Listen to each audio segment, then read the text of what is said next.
अमेठी की हार ने तपस्वी बना दिया। चोट तो लगेगी।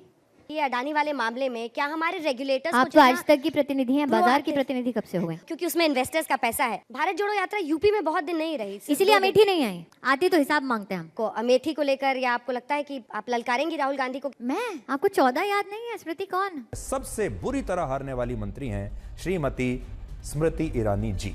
सारी उम्र में जो तो चलिए शुरू करते हैं। दोस्तों, कहते हैं ना कि अच्छों का अहंकार एक दिन टूट जाता है। वैसे ही स्मृति ईरानी का अहंकार चूर चूर हो गया, जिस पर पूरे देश समेत गोदी एंकर भी मन ही मन खूब मजे ले रहे हैं। तो आप भी पूरी वीडियो देखिए और मजे लीजिए। अमेठी की हार ने उनको तपस्वी बना दिया। मुझे क्या पता, उनसे पूछे। आप ही ने बोला कि मैं वही तो कह रही हूँ, आप 2014 से पहले का देख लीजिए ना। तपस्वी तो आज ही बने, तपस्या पे तो हमें ना निकाला 19 में। कि सारे पुराने बयान निकाल कर कांग्रेस पार्टी आप ही को टारगेट करती अब है। देखिए, राष्ट्र के इतिहास में पहली बार एक सिटिंग कांग्रेस प्रेसिडेंट अपने गढ़ में हारा है, और किसी राजनेता की औलाद से नहीं हारा, एक सामान्य परिवार की लड़की से हारा है। चोट तो लगेगी। तेजस्वी यादव ने कहा कि ये किसान विरोधी सरकार है, आय दोगुनी कर देंगे 2022 तक आपने वादा किया है। इस बार किसान सम्मान निधि को भी 6000 सालाना से आपने 1 रुपया मैं दोबारा कह रही हूँ अंजना जी, एक जमाना ऐसा था जब लोग कहते थे कि भाई रजिस्टर में बच्चे का नाम है, 0 to 6 की आयु है, वो रजिस्टर वैसे का वैसे ही 10 साल चलता था और चला है यूपीए के कार्यकाल में। हाँ जी, तो 2019 के एक बार अमेठी से क्या जीत गई, खुद को आसमान पर ही बिठा लिया। और शायद इसके नजर में सारा विपक्ष कीड़े मकोड़े की तरह थे कि तपस्या पर तो हम ही ने निकाला 2019 में। अरे हार जीत तो पॉलिटिक्स का एक हिस्सा होता है, पर इतना अहंकार तो नहीं होता। और अगर इतना अहंकार घमंड होता है तो ऊपर वाले को भी पसंद नहीं होता। बड़े बड़ों का घमंड चूर चूर हो गया तो ये कौन सी खेत की मूली है। और इस बार इसका भी घमंड चूर चूर हो गया कि शायद अमेठी की जनता को भी 2019 में इसे जिताकर बहुत पछतावा हुआ होगा, जिसे अच्छे से सुधार कर लिया और इसे वहां से भारी मतों से उखाड़ कर फेंक दिया। और जब गोदी एंकर ने वायदे के मुताबिक किसानों की डबल इनकम पर सवाल पूछा तो इस सवाल को भी स्मृति ईरानी ने जवाब देने के बजाय पूरी तरह गोल कर दिया। मीन्स इसके पास इसका जवाब नहीं है। इसके पास तो क्या, इनके बड़े से बड़े नेताओं के पास किसानों के डबल इनकम पर जवाब नहीं है और अब इस पर कोई बात भी नहीं करता।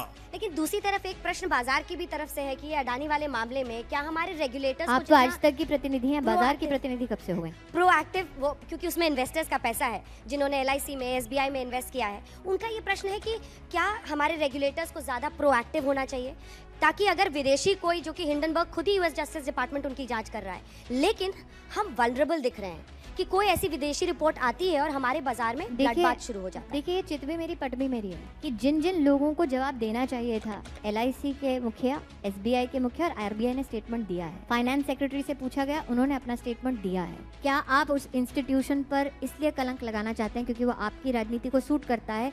ये विपक्ष के लोगों को जवाब देना पड़े। तो जी, गोदी एंकर ने जैसे ही अडानी मामले पर इससे सवाल पूछा तो बौखला गई और अंजना पर ही हमलावर हो गई कि बाजार की प्रतिनिधि कब से हो गई आप? मतलब देश के लोगों का पैसा दांव पर लगा हो तो भी इनसे कोई सवाल न पूछे, और अगर कोई सवाल पूछता है तो इसी तरह से इनकी बौखलाहट देखने को मिलता है कि जवाब देने के बजाय बोलती बंद हो जाती है। मतलब LIC के मुखिया, SBI के मुखिया और RBI ने स्टेटमेंट दे दिया है, पर सवाल तो अडानी पर पूछा गया था, जिसे इसने हमेशा की तरह गोल कर दिया। और करे भी क्यों नहीं, क्योंकि जब जब अडानी पर इनसे सवाल पूछा गया तब तब इनके हलक सूख गए। इनके सारे नेताओं और प्रवक्ताओं की बोलती बंद हो गई, क्योंकि ये है सूट बूट की सरकार, जिनसे जब भी सवाल पूछो तो सवाल को गोल कर जाते हैं। खैर, अब इसके सत्ता का अहंकार का कुछ वीडियोस देख लीजिए, समझ जाएंगे कि अमेठी की जनता ने 2019 की गलती को 2024 में क्यों सुधार किया और किस तरह से इसे वहां से उखाड़ कर फेंक दिया। जिस व्यक्ति में इतनी हिम्मत नहीं कि वो भारतीय जनता पार्टी के एक सामान्य कार्यकर्ता से अपने सो कॉल्ड गढ़ में चुनाव लड़ सके, वो डींगे ना ही हाके तो बेहतर। देखिए, जो कहते हैं कि अमेठी गांधी खानदान का गढ़ है, वो एक कैंडिडेट देने में इतना समय क्यों लगा रहे हैं?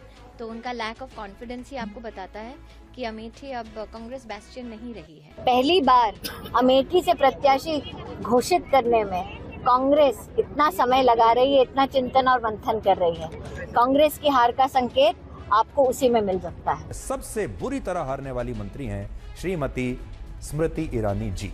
तो दोस्तों आपने इसका अहंकार का कुछ एग्जाम्पल्स भी देख लिया, जिसका अमेठी की जनता ने बहुत खूब जवाब दिया और कांग्रेस के एक मामूली कार्यकर्ता ने इसे बुरी तरह हरा दिया, या कहिए तो लाखों वोटों से हरा दिया। ऐसा हराया कि मोदी सरकार के मंत्रिमंडल में भी इसे जगह नहीं मिली। आगे देखिए इसका ओवर कॉन्फिडेंस का कुछ और एग्जाम्पल, बस देखिए और इंजॉय कीजिए, लेकिन हंसना मना है। भारत जोड़ो यात्रा यूपी में बहुत दिन नहीं रही, इसीलिए अमेठी नहीं आई, आती तो हिसाब मांगते हैं हम। 24 में क्या लग रहा है आपको अमेठी को लेकर, या आपको लगता है कि आप ललकारेंगी राहुल गांधी को कि फिर आए चुनाव लड़े आपके सामने? मैं आपको 14 याद नहीं है स्मृति कौन? मैं इतना ही कहूंगी 14 हो या 24, हाँ 14 हो या 24 मैं नहीं जानती, पार्लियामेंट्री बोर्ड को पता है कौन कहाँ से लड़ेगा, लेकिन जो मैंने 19 में कहा था वो आज भी आई थिंक कायम है।